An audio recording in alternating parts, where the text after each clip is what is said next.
आजकल तो लोग अपनों पे इस तरह फिदा नहीं होते। तुम्हारे ससुराल वाले तो बहुत अच्छे, जो एक गैर पर इस तरह से पैसे लुटा रहे हैं। ससुराल वाले? हद हो गई खाला।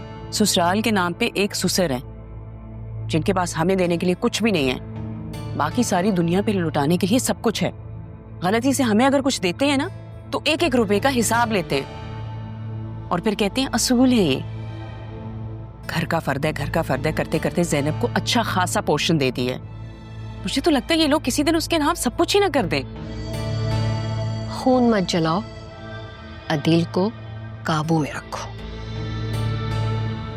उसे समझाओ कि वो ये पागलपन ना करे। कैसे खाला, कैसे समझाऊं? मैं उसे कुछ समझाने लगती हूँ, वो उल्टा मुझे समझाते हैं। पता नहीं आप लोगों ने कहाँ फंसाया है मुझे। कोई कह सकता है इतने बड़े घर की मैं इकलौती बहू? इस घर में मेरी कोई नहीं सुनता।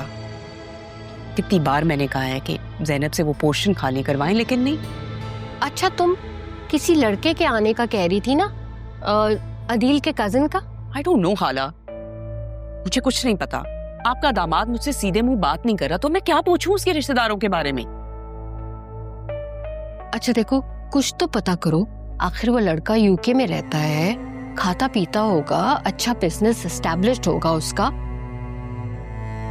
मेरा ख्याल है कि तुम बतूल के लिए उससे बात चलाओ। पहले आने तो देना, फिर कुछ पता चलेगा। अदील से पूछने का फिलहाल कोई फायदा नहीं है। अच्छा ये सब छोड़ो, मेरी मिसेस फरीद से बात हुई है, उनके पास कुछ ढंग के रिश्ते हैं राह के लिए।